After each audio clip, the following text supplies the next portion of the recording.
Halo teman-teman, kali ini kita akan belajar materi tentang bab fonologi. Sebelumnya, perkenalkan anggota kelompok kami, yaitu Irfan Adi Nugroho, Priyanka Tantri Maharani, Solehatun Retno Azizah, dan Nisa Fajar Dia Yunasi, dan Disora Farnanda Madani. Baiklah teman-teman, kita akan memahami pengertian dan bagian fonologi.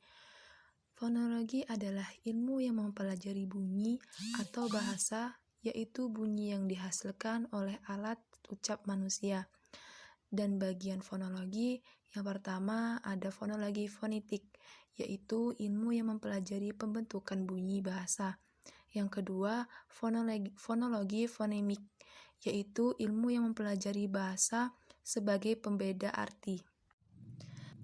Selanjutnya, klasifikasi bunyi. Berdasarkan ada tidaknya rintangan terhadap arus udara dalam saluran suara. Yang pertama, vokal. Bunyi bahasa yang harus udaranya tidak mengalami rintangan atau tidak artikulasi. Yang kedua, konsonan. Bunyi bahasa yang dibentuk dengan menghambat arus udara pada sebagian alat ucap atau terjadi artikulasi. Yang ketiga, semivokal. Bunyi yang secara praktis termasuk dalam konsonan tetapi dalam artikulasinya belum membentuk konsonan murni. Berdasarkan jalan keluarnya arus udara. Bunyi nasal. Bunyi yang diperoleh dengan menutup arus udara dari rongga mulut kemudian membuka jalan agar arus udara dapat melalui rongga hidung. Bunyi oral. Bunyi yang dihasilkan dengan menutup arus udara dari rongga hidung dengan mengangkat ujung anak tekak ke langit-langit sehingga arus udara keluar melalui rongga mulut. Berdasarkan perwujudannya dalam suku kata, bunyi tunggal yaitu bunyi yang terdiri sendiri dalam satu suku kata, semua bunyi vokal atau monoftong dan konsonan. Yang kedua, bunyi rangkap. Dua bunyi atau lebih terdapat dalam satu suku kata. Bunyi rangkap terdiri dari diftong atau vokal rangkap, ai, au, au, dan sebagainya, dan klaster atau gugus konsonan yang meliputi PR, BL, PL, dan mengeluarkan arus udara dari dalam paru-paru. Bunyi agresif pulmonik dibentuk dengan mengecilkan ruang paru-paru, otot perut, dan rongga dada. Bunyi agresif glotalik dibentuk dengan merapatkan pita suara sehingga glotis dalam keadaan tertutup. Jenis yang kedua adalah bunyi ingresif, yaitu bunyi yang dibentuk dengan menghisap udara ke dalam paru-paru. Bunyi ingresif glotalik dibentuk dengan menerapatkan pita suara sehingga glotis dalam keadaan tertutup. Yang kedua adalah bunyi ingresif velarik, dibentuk dengan menaikkan pangkal lidah ditempatkan pada langit-langit lunak. Pembentukan vokal berdasarkan tinggi rendahnya lidah. Berdasarkan tinggi rendahnya lidah, vokal tinggi I, U, vokal madya E, O, vokal rendah A. Selanjutnya, berdasarkan bagian lidah yang bergerak, vokal depan I, E, A, vokal tengah tidak ada, vokal belakang U, O, A. Selanjutnya, berdasarkan hubungan artikulator aktif dan pasif, struktur, vokal tertutup I, U, vokal semi tertutup O, vokal semi terbuka O, vokal terbuka A. Selanjutnya, berdasarkan bentuk bibir, vokal bulat O, U, vokal netral A, vokal tak bulat I. Pembentukan konsonan. Pembentukan konsonan berdasarkan cara artikulasi. Konsonan hambat letup, yaitu P, B, terjadi dengan hambatan penuh arus udara yang kemudian dilepaskan secara tiba-tiba. Selanjutnya, konsonan nasal, yaitu MN. Udara keluar melalui rongga hidung dengan menghambat jalan udara dari paru-paru menuju rongga hidung. Konsonan sampingan L meletup arus udara di tengah sehingga arus udara keluar melalui samping. Konsonan geseran yaitu SF menyempitkan jalan arus udara dari paru-paru sehingga terhalang dan keluar dengan cara bergeser. Konsonan getar yaitu R menghambat jalannya udara dari paru-paru yang dilakukan secara cepat. Selanjutnya berdasarkan tempat artikulasi. Konsonan bilabial PB, artikulator aktifnya bibir bawah dan artikulator pasifnya bibir atas. Konsonan apikodental TD, artikulator aktifnya ujung lidah dan artikulator pasifnya gigi atas. Konsonan apikoalvear LN, artikulator aktifnya ujung lidah dan artikulator pasifnya gusi. Konsonan apikopalatal D, artikulator aktifnya ujung lidah dan artikulator pasifnya langit-langit keras. Konsonan mediopalatal CJ, artikulator aktifnya tengah lidah dan artikulator pasifnya langit-langit keras.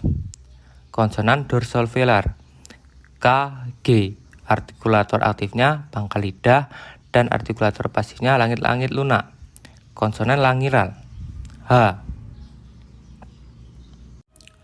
Nah, selanjutnya pembentukan diftong.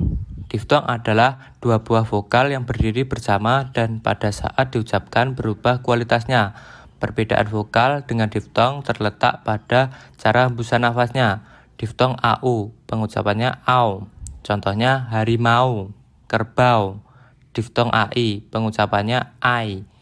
Contohnya santai, sungai. Diftong OI, pengucapannya OI. Contohnya amboy, asoy. Pembentukan klaster.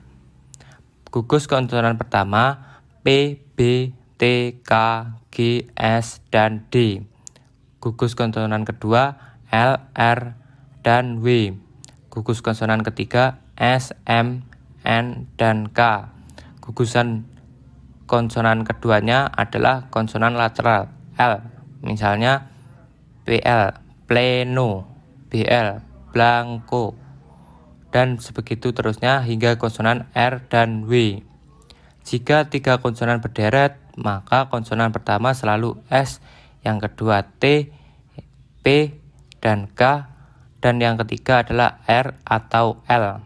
Contohnya SPR, spray, SKR, skripsi, SKL, sklerosis. Objek penelitian fonemik adalah fonem, yaitu bunyi bahasa yang dapat atau berfungsi membedakan makna kata. Identitas fonem.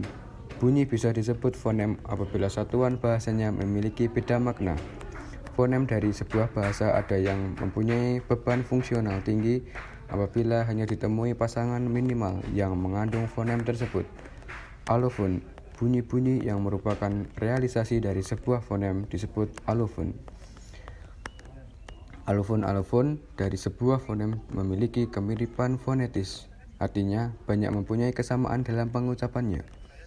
Tentang distribusinya, mungkin bersifat komplementer, juga mungkin bersifat bebas.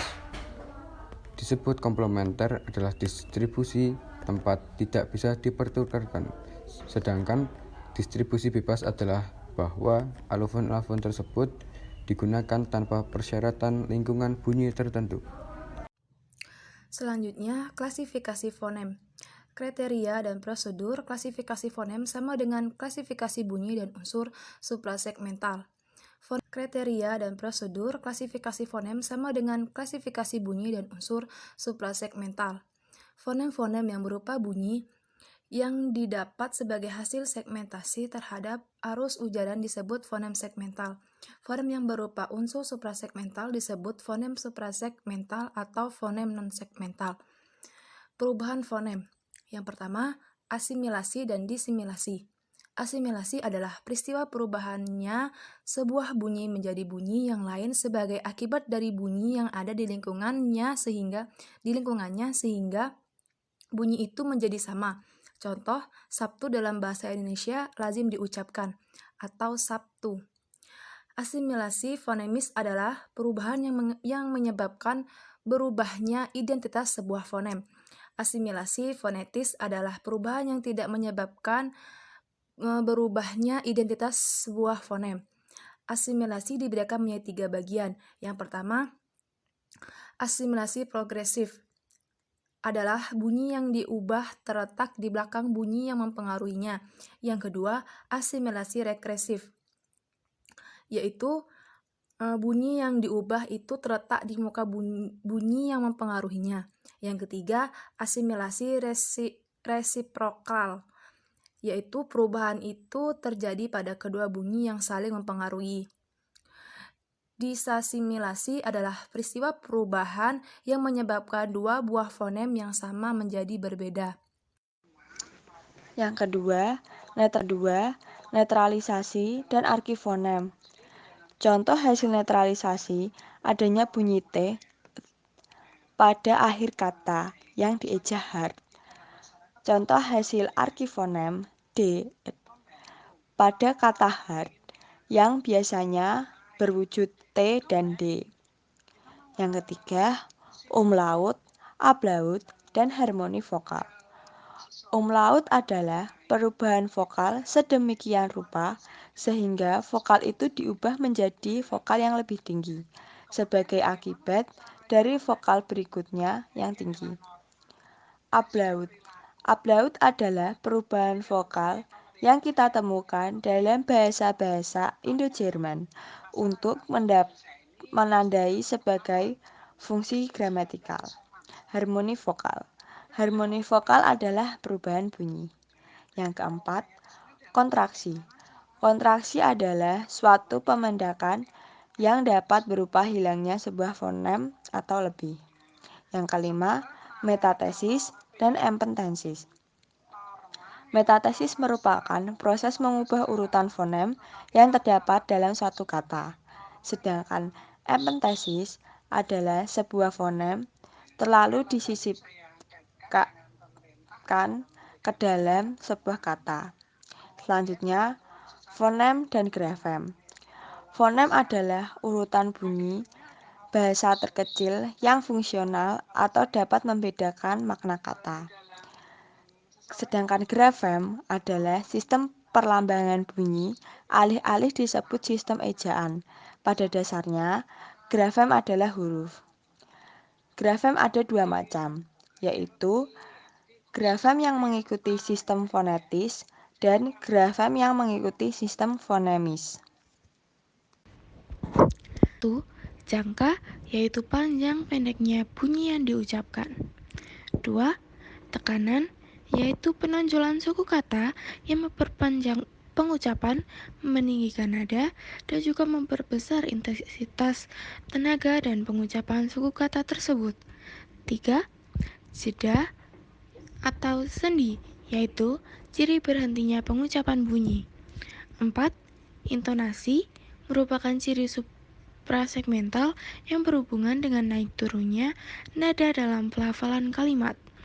5.